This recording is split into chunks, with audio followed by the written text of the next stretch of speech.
But we have a number of do-it-yourselfers that are clients. And it's about finding out what's important to them. They've done it for so long. Many people actually still like to do it, but they realize that there's more important things in life. And that might be the reason they change.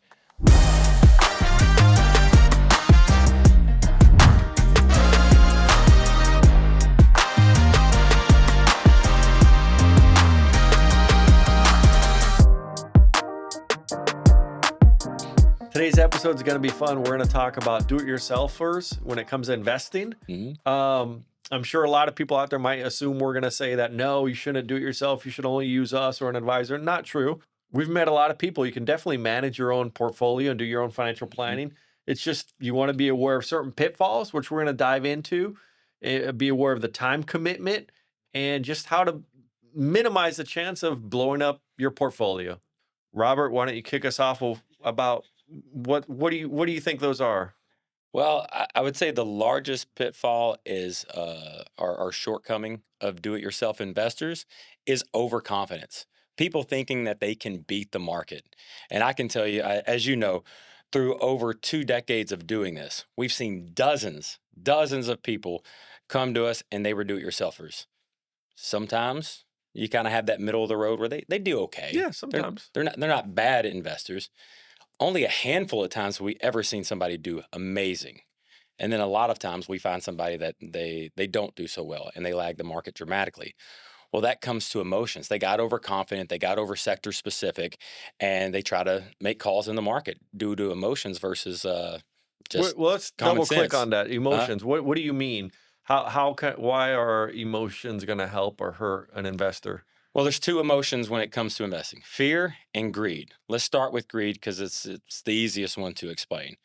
So with greed, people get sector specific because of some bias they have to that sector, and it's doing really well. Sure. In fact, right now, let's just use NVIDIA, right? People see NVIDIA going up, they start buying it. They hold it, they hold it, they hold it. And then what do you think happens? They put 50% of their money in, 60%. Maybe it's a large portion of their entire net worth because of how much it went up. Well, then what happens? Common sense would tell you, diversify, take your gains, even though you have to pay taxes on it, take your gains. It'll be long-term capital gains depending on how long you've held it. Take those gains, diversify it so you hold on. Because what happens most commonly is the market tends to fall. That stock can plummet. Right? And then you lose your gains. I've seen it time and time again. They're biased on a certain stock or a certain sector. So that's greed. Now you have fear decisions. I'm sure you've heard the old saying of don't go gambling with your rent money. You don't want to go to WinStar Casino up the road with your rent money because now you're playing with money that you need, money that determines something that's it's your home. Well, what happens when you start gambling with that money? Emotions come into play. Sure. So when things go bad, you tend to get scared and you just walk away where you normally walk away with less money. So how does that play into the market? Well, let's say the market's doing really well. And maybe a person's diversified or not diversified. This could go either way. But you get a correction or even a bear market where the indexes are falling 15, 20%. The news is selling drama because news doesn't get its ratings by rainbows and butterflies, right? It's all drama. So the news is selling all of this, telling you the market's going to continue to go down. You can't take it anymore. Yeah. And so you sell out. But if I was sitting there in a normal market, like the market's up, it's doing fine, and I tell a client that common sense, going back 240 years of stock market existence, common sense will tell you when the market's up, take some chips off the table. When the market's down, put those chips back in. The worst thing you can do is sell when the market's down. In fact, that's a time that you start putting more back into it. And if you're well diversified, like we would be, if you're well diversified, then that volatility creates opportunity for us to take advantage of. If you sell out, you capture those losses. Yeah. And what do you think happens when somebody sells out? And you've seen it time and time again. Yeah. You're not going to get that return back. You're not. And so many times people think they can call the market. So the market dips, they hear the news saying it's going to continue down. And what do you think happens? Slingshots right back up. This reminds me, you probably remember this now as a client, but we got a new client right before the tariff announcement that Trump made. And this person said they wanted to be very aggressive, Hmm. and rightfully so. They're youngerish. They don't need the money right now. They make good money, and they want to be virtually 100% in stocks. Hmm. The tariff, I already know who you're talking uh, about.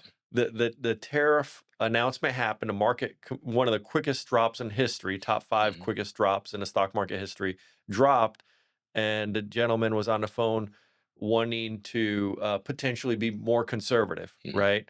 And I remember talking to him and saying, you know what we need to do is wait. If you're uncomfortable with this volatility, give us some time. I don't know if it'll be a month, 3 months, 6 months, or a year. Ended up being a couple months, but we're gonna get your money back. And then once we get the money back, then let's be more conservative, Hmm. right? But I remember telling him, and I know you were part of that meeting. You know what's going to happen is I'm going to call you back in the near future. I don't know if it's a month or a year, but it's going to happen. I'm gonna have made you your money back that you lost since you've been a client. And unfortunately, he became a client literally at the top of the market, and Trump announced the tariff hikes. We're gonna make you that money back, and that is the time that you should consider to be more conservative. Think of how you feel right now. Think of this uneasiness, this anxiety that you have.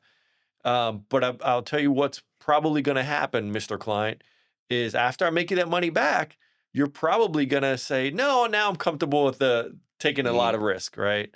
And it didn't, and that's what he did. Exactly. I Hmm. mean, fortunately, he listened to us, but um, emotions, I agree, is a huge Hmm. part. And secretly, I kind of like it when that happens because when you're able to talk somebody off the ledge and they see that value, It's like credibility. Then right? they, The next time it happens, yeah, then you have that same discussion. But it's important to have those discussions before the market falls. I think we're pretty good at that at GDS because when you're working with people's money, you have to have the tough discussions before something yeah. bad So happens. would you say because financial advisors are humans, right? Hmm. So just like we're saying a do-it-yourselfer could hypothetically, not I'm not saying all of them are, but some do-it-yourselfers could be emotional, Hmm. driven by fear or greed. Um, would you say then that financial advisors are one that should be is good? Do you think is good because it's not necessarily that they're not they don't have those human emotions, but it's they have the experience. They've been through it before, so they know what the outcome is going to be. Maybe not win, but they know what it's going to be like and how to benefit because of that experience. Um, it's not that they don't experience emotions, but they're going more with their head and less with their heart. Yeah, you know that's a good question, and I might be a little long-winded on this. As financial advisors, we want to look at historical trends. A great philosopher, Glenn Smith, used to say um, that it's not about timing the market, it's time in the market. And history doesn't always repeat itself, but what's the saying? Often It rhymes. often rhymes. Okay, so we got 240 years of historical trends in the markets: bear markets, bull markets, corrections, recessions. And when you look at what's the smartest thing to do over that time, which again, as I said earlier, when it's up, take some chips off the table. When it's down, put them back in. That is the best strategy Yeah. over time. Now, we're financial advisors, we're wealth managers, we're also human. So to say when we're dealing with people's wealth that emotions don't play a part in it, that would be a lie. It does. People trust us with something so important. Sure. I remember, and you remember this, February and March 2020, COVID hits. I remember March 25th, 26th, something like that, going home to my wife, Lauren, and saying, she could just tell that there were knots in my stomach because this was a different time. We're in a global pandemic. And I remember going home. She goes, "What's wrong?" And I go, "I'm just stressed." She goes, I was like, "Clients trust us with so much." She goes, "Well, have any of them complained?" I go, "What's interesting is no, not a one." Not a Which one. not a That's one the of Louisiana talk sorry, right that's my there. Louisiana coming out, but not a one of our clients have called and complained. And Lauren's had the opportunity, being married for over 10 years, she's had the opportunity to grow and meet some of these clients. And some of them are retired and getting up there in age. And we have some clients, as you know, that worry constantly if the market's up or down. And so she specifically asked about one client. And I go, no, what's awesome about this is that person hasn't Sure. hasn't called or wrote or anything.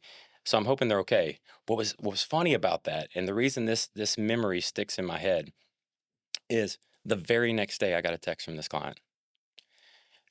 And it said, and I'm paraphrasing, but I'm almost to the point because I still have it saved in my phone 5 years later. It said, "Hey Robert, I finally had enough courage to look at the accounts and wasn't as bad as I thought it was going to be with everything going on. So I have one simple question. How are y'all doing? Because we're fine over here." And I love that Sure. because it shows the impact.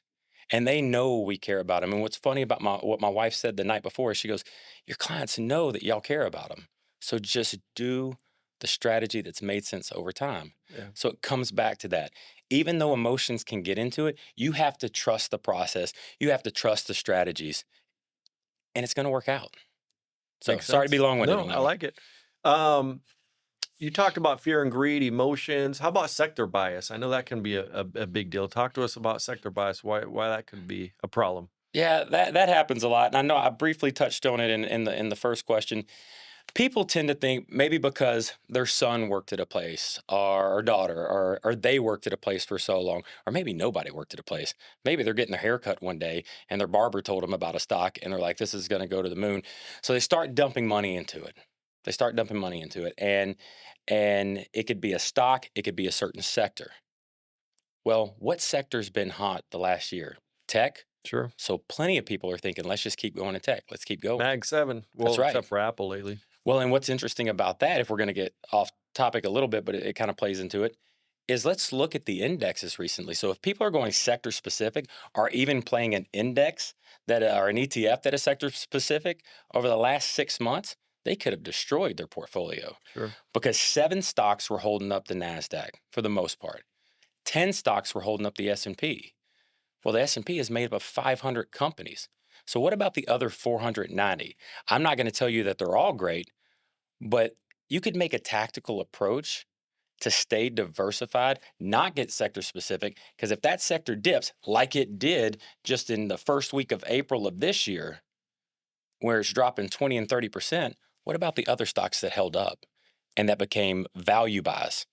Right. So sector specific is a huge deal in people's mind, especially with do-it-yourselfers. Makes sense. And what about strategy into that? So, what strategies are there?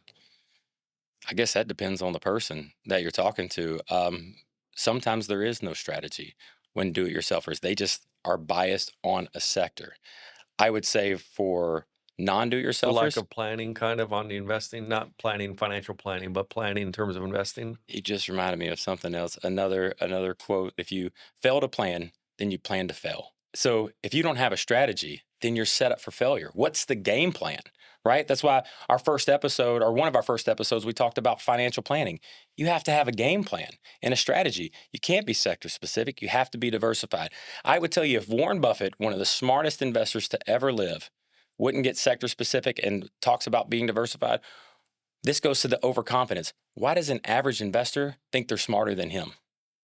In terms of tax implications, Mhm, and I have some thoughts on this, mhm. but I would love to hear what you think. Sure. I'm a do-it-yourselfer. What are some pitfalls that people are missing out when it comes to taxes? Well, let's look at what's going on right now. Taxes is a huge topic, and it has been because current tax laws are set to sunset at the end of 2025. So it's difficult for CPAs to stay up on tax laws. Financial advisors have to stay up on tax laws. It's a full-time job to keep up with the ever-changing world. So how is a private investor who's got other things to do in life, how are they going to stay up with the intricate details of the tax world? So what happens is they get sector specific, they get stock specific. It goes up. A lot of Over concentration. over concentration, and people tend to, when they're day traders, they're probably going to be way more aggressive with their money than we would ever be. Sure. So they get heavy into something. Well, then they And maybe become more aggressive than they are even comfortable with, right? They're and that just, they realize that they probably yeah, are. yeah. But they tend to also be day traders. Well, what's the problem with that? If it's not an IRA, then it's taxed at capital gains. Well, if you're day trading, then yeah, you could have some gains. But what if you held a stock for or had a stock for 11 months and 3 weeks? and you hear some news and you think it's going to go down, but you don't want to pay short-term capital gains. Maybe the company that you're in got sued and you think it's going to go down, but you don't want to sell because it's done you well and it would be a short-term capital gain. Maybe holding it one more week, maybe they don't know that Sure. holding it one more week could be a long-term capital gain and cutting their taxes in half depending on what their income is. So I'm not saying you don't want to sell it. It depends on what's going on in the company. Sure. But know what the laws are, know what's going on. And because if you're day trading, you could literally double your taxes overnight or on any given year by just doing it that way. And wash sale rules, right? Oh, wash sale rules. Yeah. So let's say that you're selling a position that you like, but it's getting close to the end of the year. You want a tax deduction, but it's a stock that's down, but you still like it. Okay. You want a tax deduction, so you want to take those losses. So you sell it and think, well, I'll just buy right back into it. If you buy that stock within 30 days, that loss you got to give on your taxes, it's null and void, doesn't exist anymore. And that's called a Before or wash sale after. rule. Yeah. Right. And when people find out about that, it's already too late. You can't reverse it. And they're usually pretty ticked off. So it seems like it takes a fair amount of time. I know we have former financial advisors that are retired that use us, but what are your thoughts on do-it-yourselfer in terms of how much time they might want to be spending on their portfolio and just mental energy? It's a full-time job. I would say give it 40 hours a week. And you're right, we do have many former financial advisors that are clients, and they're smart. They know what to do. But for them, why do they have an advisor? Time back in their life. Things that are important to people, I've noticed over the years, things that are important change the older we get. And sometimes when people retire, maybe they've done the career for so long that they're just tired of it. To them, it's I want to spend time with my kids, Sure. grandkids, my spouse. And so for many of them, that's why they do it. But on top of former financial advisors that are clients, and don't get me wrong, I love the fact that former financial advisors use us because they know the industry. Sure. And I think it says They a know lot how about sausage is made. that's right. And I think it says a lot about GDS that they would trust us knowing how it's made. But then we have many do-it-yourselfers. And it's always interesting when we talk to a potential client who says, I'm a do-it-yourselfer. Because one of the things I like to tell them is we might not be the best fit because we don't like to tell somebody what they want to hear just to gain them as a client. And they need to understand that how our process works is successful and it's led to the success of many people. But we have a number of do-it-yourselfers that are clients. And it's about finding out what's important to them. They've done it for so long. Many people actually still like to do it, but they realize that there's more important things in life. And then and that might be the reason they change. Many do-it-yourselfers also use Vanguard as a financial institution. Why do you think they use Vanguard? Low fees. Vanguard's was one of the pioneers when it came to ETFs. In fact, we use Vanguard in our portfolios. Mhm. But yeah, Vanguard's been around for a long time. They're very low fees. That's probably their main. They actually promote low fees. Sure. What was it about 5 or 6 years ago that they had an article come out? Yep. The place that sells, being the pioneer, as you say, in low fees, and that's why a lot of people use them, came out and said, using a wealth manager, an active wealth manager, should be a net return on average of 3% a year. So it's Yeah. worth paying the fee. So the place that talks about It's not saying the fee should be 3%. It's Right. saying they should add a net value of A net 300 value of- basis points, right. 3%. so paying that 1.25, whatever anybody charges out there, it should be worth it in a net return on an average year of 3%. And so the place that pioneered Yeah. selling their value by having funds with low fees is also promoting Sure. using a wealth manager because what it can do for somebody. So when we're talking to do-it-yourselfers, it's all about finding out what's important to them, finding out if there is a common ground for them to be a client. What's important? And can we give that to them? What's important, whether it's time back in their life, whether it's greater returns. Maybe they don't have a family and it's just greater returns. Can we provide that for them? But you have to fact find. And then you have to have those tough conversations before they ever become a client. So you're always on the same page. Okay. So as we wrap up this episode, some of the things that jump out at me that we've been talking about are not being emotional by fear, by greed, being aware of taxes, capital gains, wash sell rule. It's a lot. I didn't realize we But covered that much. But that's a lot. but if you do want to manage your own money, you can definitely do it, but you need to be focused. Don't be sector biased. Pay attention to what you have. I would say don't fall asleep at the wheel. There's a million other strategies we could talk about in minimizing taxes, how to get out of something. Something else that just popped in my head is lately we've gotten some clients who have a significant net worth, but it's all in one stock, right? Mhm. ExxonMobil or Apple or whatever, because they work there.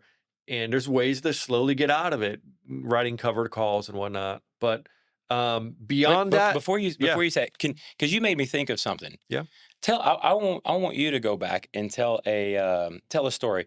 J.C. Penney. You remember this one? yeah. 9 years ago, we talk about sector bias, and the client I'm thinking about. This is a client. I hope he listens to this. We'll give him a shout out. Um, but when we met with him before he was a client, he said, "I know what you're going to tell me to do. You're going to tell me what everybody else told me is sell J.C. Penney."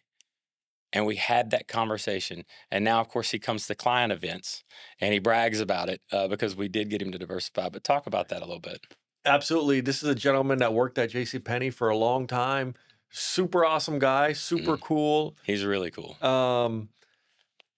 He was somewhat a do-it-yourselfer in Mm. terms of was doing it himself, but not because he enjoyed it necessarily or thought he was good at it. Just hadn't found an advisor, gotten around to interview somebody. Well, he had 99% of his Yep, portfolio in JCPenney because he yep. worked there, And that's which, when we met him, yeah. and we were able to say, "Hey, we don't know if it's going to get crushed," which it did. But let's go ahead and diversify. Yeah. You want to be completely diversified. I don't know exactly everything I can share about the situation, but um, I think it was life changing. Right? Mhm. We tell clients we've helped 300 to 400 clients retire right in order to be prepared to help you retire right the first time. Mhm. Had he missed that ship, we call that the red zone. 5 years from retirement, 5 years into retirement, Mhm. and that J.C. Penney, 99% of his net worth were to evaporate, he would have been up a creek, Yeah. and he knows that, but Yeah. it's funny, sometimes we assume that people do poorly on their investments because I don't know, they were greedy, like you talked about, Mhm. or they're fearful. Sometimes it's just people are kind of asleep at the wheel. They're living their life, they're going to work, they're living their life. They're not fully aware that everything they've worked for 40 years potentially is invested not optimally, and that could be a problem. It's heartbreaking. I can't tell you how many times we've had somebody in our office in the last month, 6 months, a year. They're like, "Man, I wish I would have met you guys, you know, 2 years ago, 6 months ago, so I didn't get slammed in this indexed annuity or in this product."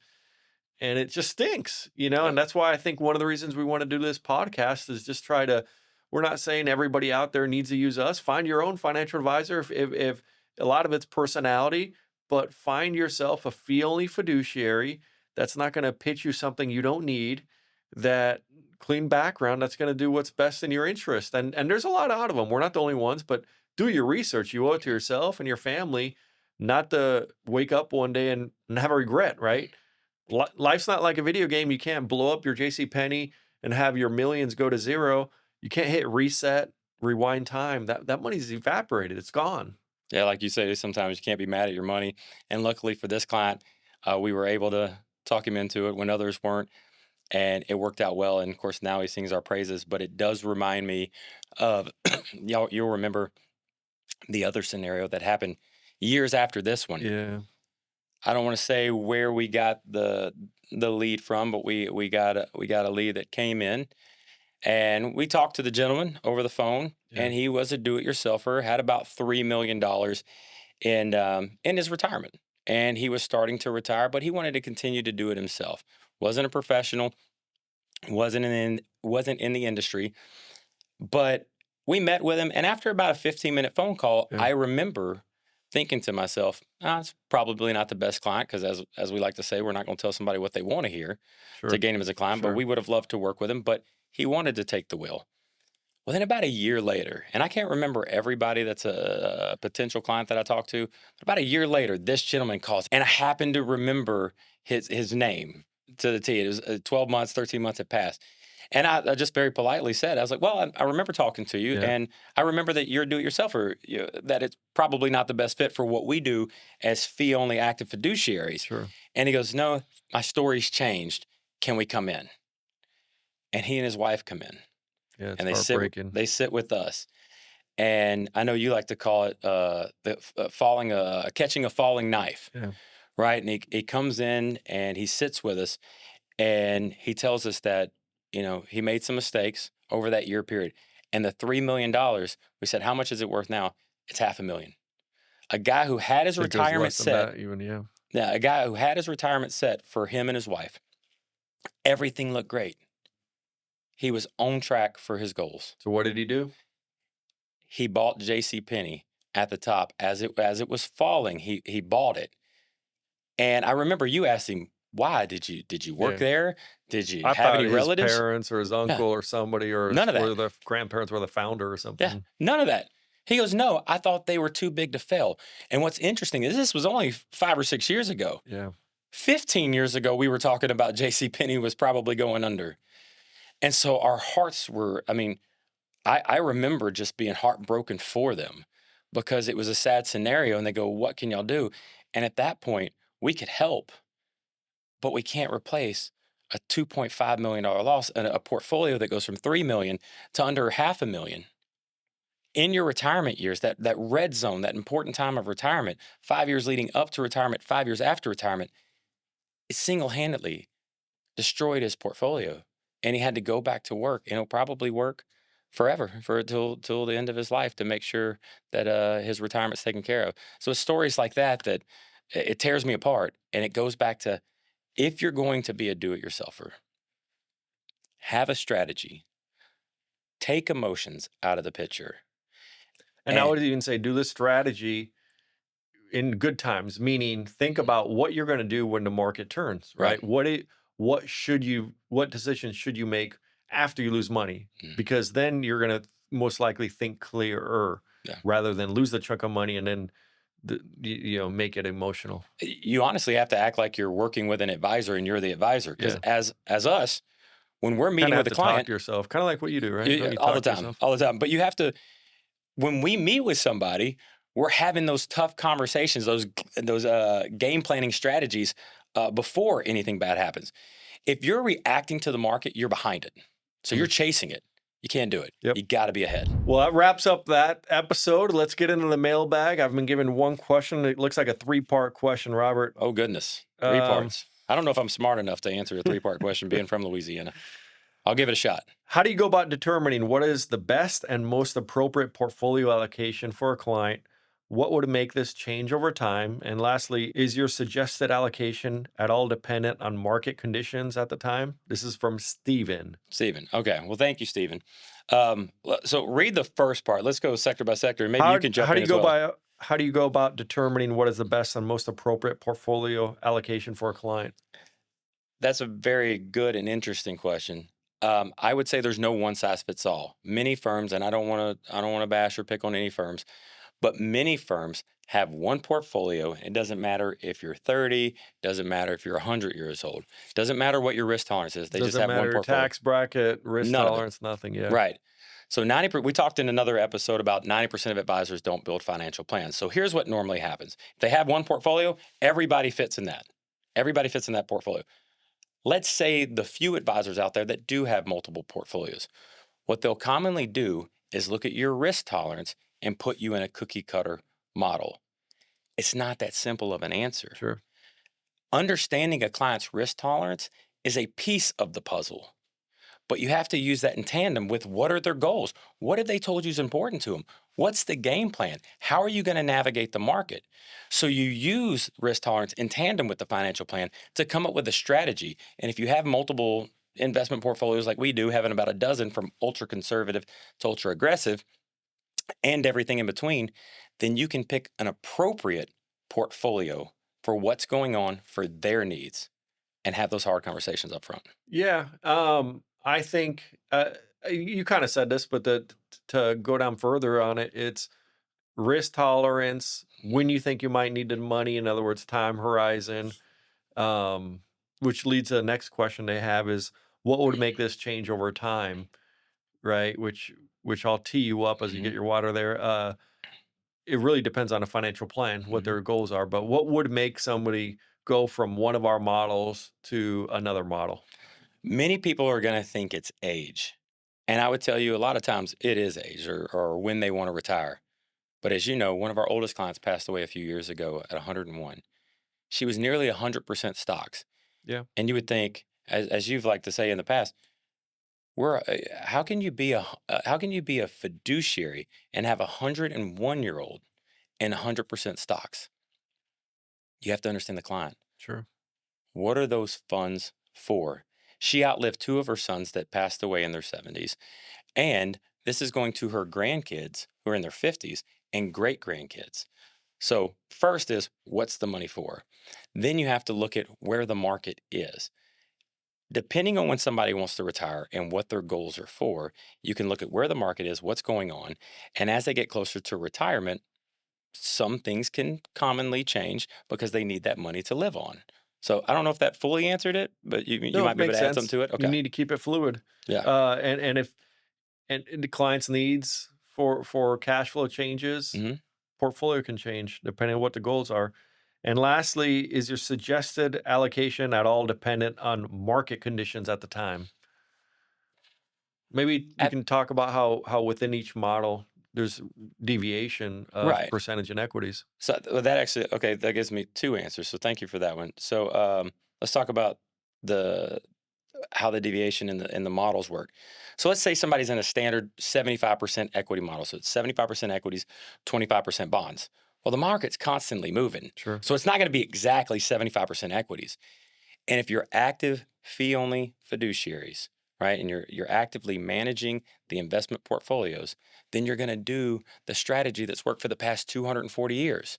When the market goes up, your percentage of equities goes up. Well, as the market goes up, what did we talk about earlier? Take some chips off the table, lower that equity exposure, and maybe not even back to just 75. If we get some research or some headwinds, there's no crystal ball, but some headwinds that the market may pull back even further, then we could take that 75% equity model that might have been have 80% equities in it because of market going up. Instead of rebalancing it to 75% equities, we could take it to 68% equities, 70% equities, because we want to have some powder dry to take advantage of the How dip in the about a market. real life example this year? Mhm. Due to the Mhm. talk, Trump tariff talk about increasing tariffs, the market came down. You want to talk a little bit about how we Oh took man. advantage, our traders took advantage of that, and we bought some stocks, Nvidia under $100. We a bunch of other ones that are up 20-30% in a month, right? Right. I remember as we were telling clients over the last 6 months that, hey, there is a high probability that we'll Which, get by the way, past performance doesn't guarantee future results. We're our not little, promising anybody uh, that can happen. That happened with some positions yeah, with some clients. Not yeah, all positions, not all clients. great disclaimer. And I remember over the past 6 months, as we were talking about earlier, where we were telling clients, expect a 7 to 15% correction, if not 20, sometime in the next 3 to 9 months. There's no crystal ball, but we felt Yeah, very strongly that there was a high probability of that happening. So what did we do? Exactly that. In every model across the board, as you know, we decreased equity exposure 7%, 10%, 15%, depending on the model and how much equities they held. Why did we do that? Well, the market's up, it's doing well. And we're calling clients and they go, well, guys, the market's doing well. Why are we selling? Well, that's when you want to sell, sure. right? That's the strategy. Take some chips off the table, But I'm paying taxes. paying taxes, but I'd rather pay taxes on gains than no taxes on losses, Yep. right? So then the April 4th, that Friday was April 4th, and then April 7th was a Monday of this year. The market was in complete chaos. It was going down because of the tariffs. Well, what did we start doing? And I love this because it doesn't, you're right, past performance doesn't guarantee future results. And it doesn't always happen like this, although I could probably give you half a dozen to a dozen examples of where some good calls were made. But I remember Monday, April 7th and April 8th, we started buying back in. And of course, it's no crystal ball. We didn't know the market was going to rebound and go up another 10, 15% after that drop. But it goes back to common sense. If we're not buying on a 15 to 20% dip, why are the clients paying us? Exactly. So Awesome. Timing in the market does have a lot to play with it. Appreciate it. Thanks for that answer. Thank you, everybody, for joining us, and see you next time.